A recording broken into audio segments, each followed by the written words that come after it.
Okay, ArchieLuxury channel, ArchieLuxury. We're doing interviews and we're interviewing Dave. How are you, Dave? Very good, thanks, Arch.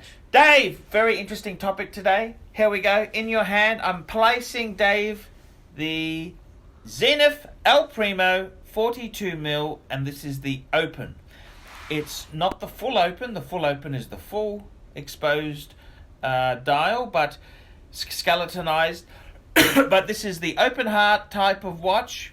What do you think of this? This is the ZENITH El Primo. Now, the thing about this watch is, which Dave is a huge Daytona fan, is that Rolex was Correct.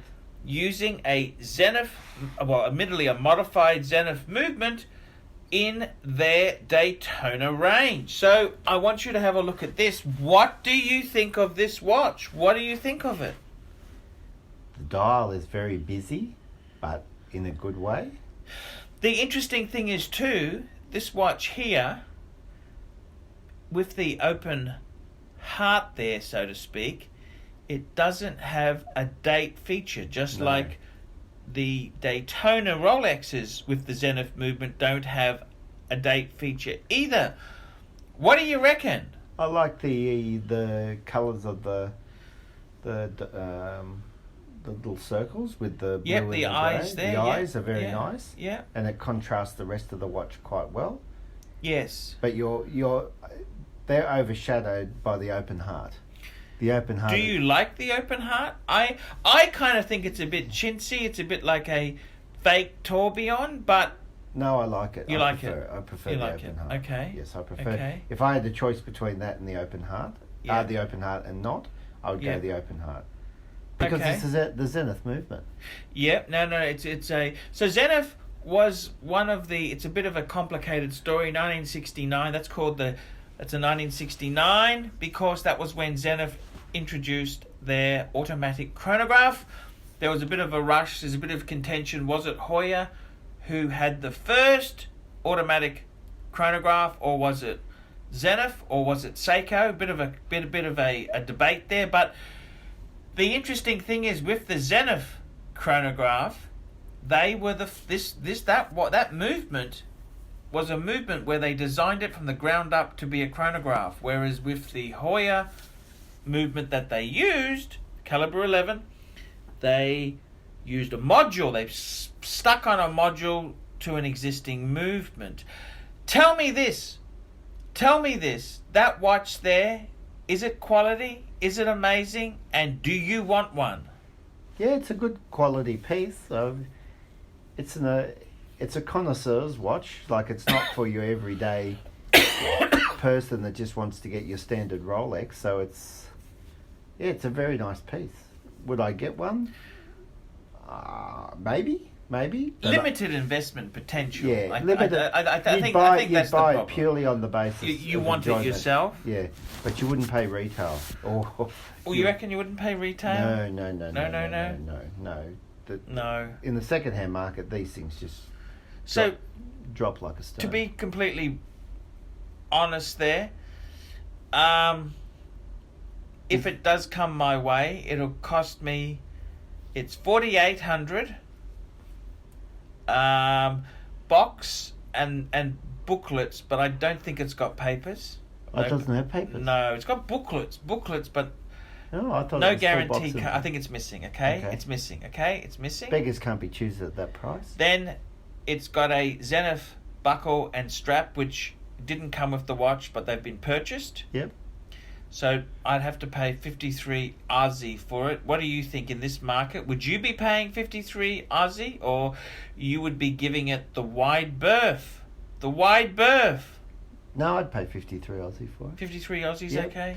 Because it's over 10,000 retail. I went and had a look at Yeah. one. And the new ones, Mm.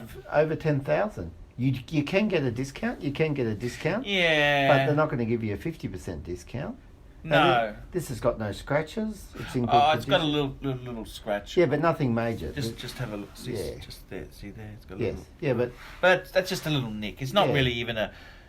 It'd come out easily. Look! It is what it is. It's a and great. I love the The movement. movement at the back is just unbelievably. Tell me this: could you press the button, start the chronograph? So push it in. Is that like a date? I think the Daytona is more softer, isn't it, to push in? It's like the Breguet. It's a bit of a bitch, isn't it? Yeah. So just press it again to stop it, and then reset it. Yeah. Is it? That's most probably. I'd have to say the top ones most probably. They are harder to push than the. You know what Well, you have to stop it before you Yeah. press the other one. It's got a special thing to stop you fucking the watch up. Yeah. But you know, the nicest pushes were on the Monaco, don't you think? Yes. That was very, very soft. And the open heart on this one, the little ring is a different colour. They've changed the colour of the ring on the new ones.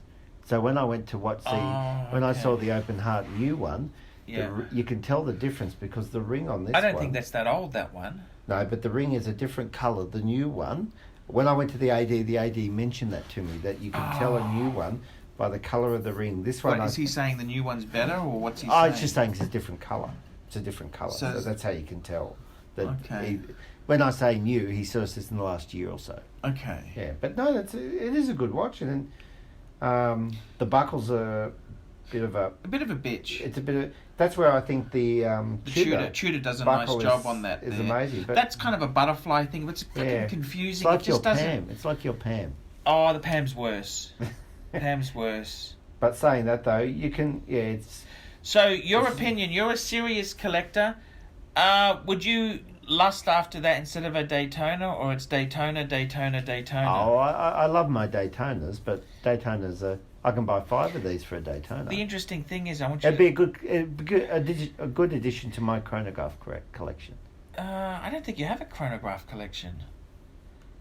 With the Jade. Well, you look at it. Your chronograph collection. You sold off your Speedmaster. No, but it'd go well. You sold off your my Monaco. chronograph Daytona collection. I don't know if you'd even do it now because you've sold them all off. But I've got a Zenith Daytona. It's kind of cool to have another Zenith movement. It's not a watch that I'd have to have. Yeah, but you know the interesting thing is, it's not have you bad. listened to the movement on a watch? Tick, tick, tick, tick, tick. Put that to your ear. It's speed. That's why it's called the high beat, because it's 30. Yeah, the speed is amazing. 36.6, I think it is, the high beat, whereas the normal one's 28.8. But that back is just wow. It's not Patek wow. It's not Patek wow, but it's 5,300 Aussie. Second hand, yeah, but you go wow for Patek, you don't get that at 5,300. You don't get anything for 5,300, you know. Oh, you mostly get the buckle.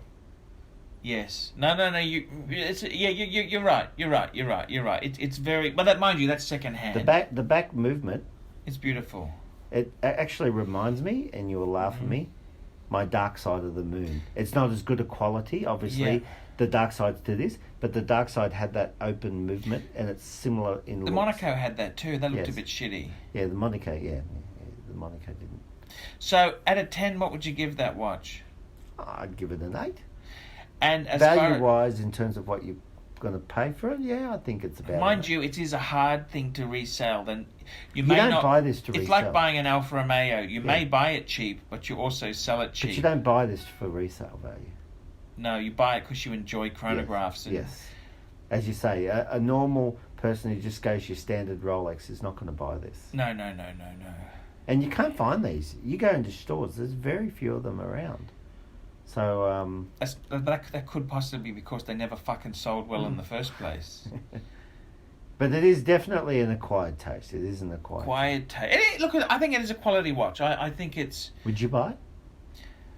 Look, I've already committed to. I'm not an Indian giver when it comes to deals. You know, I like to stick. I've sort of said I would take one of the chronographs from Scotty if he wanted to sell one. Yeah. Which would you prefer? Look, there's pros and cons to both. I got to be completely honest with you. You can't do a 38 mil. The 38 is actually more collectible. Yeah, but it's too small. It doesn't have the open heart. It's got a bracelet. It's got a few good things going for it. So I'd go for this over the other one. Okay. Because this one's how much cheaper? Be $1,000 cheaper. That's a big difference. Yeah, the other one's virginal. I thought the other one was over 7. Um. I thought it was over. Oh. So I thought it's $2,000 difference, not $1,000. Because this is 5,300. I thought it was 45 US he paid for it. Oh, okay. Well, that'll be 10,000. Low That'll Low be 10,000 Aussie in the year. The way our dollar's going. Yeah. But the other one's got box and papers. It's got everything, and it's original. Mind you, the box on this one is better because it's a wooden box. But you don't have all the papers. Well, it's got the booklets, but it doesn't have a card. It's got a guarantee booklet, but it doesn't have. I can't see where they've written the serial number, so I think it's missing. I'm not trying to be picky, but I'm just telling you it's. Look, it's a not good there. watch. It's a good okay, watch. I wouldn't say it's papers. Is that papers? If you got the booklets but don't have a fucking card, it's not fucking papers, is it? No. But that's okay. I'm not super critical. So there we go. Dave loves the old Primo. I wouldn't love the servicing cost on it though. That's the one thing I'd say. I think it would cost a bit to service.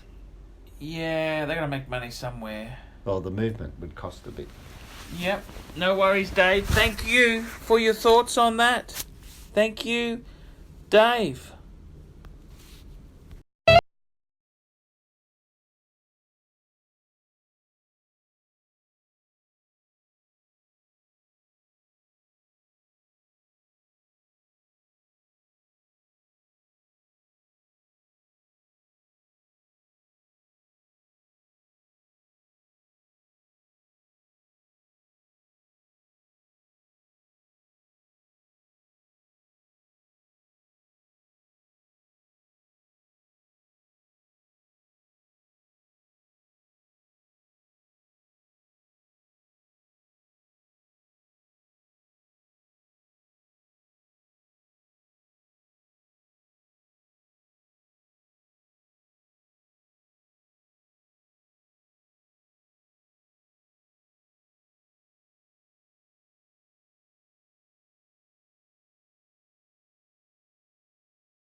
Guys, it's really dishonest to jump into bed with garbage. It's really dishonest. It's really dishonest. I mean, I've been approached hundreds of times by shitter brands. I said no! No shitters! No shitters. So, just remember that when you're picking your YouTube gurus, don't always go for the one who everything's wonderful, everything's great, because it ain't the case. It ain't all fucking wonderful. Oh, and don't forget, fuckaroonies, like, subscribe, and tell your fuckhead friends. And don't forget to mention the ArchieLuxury travel channel. That's where I'm doing live shows, fuckers. Go!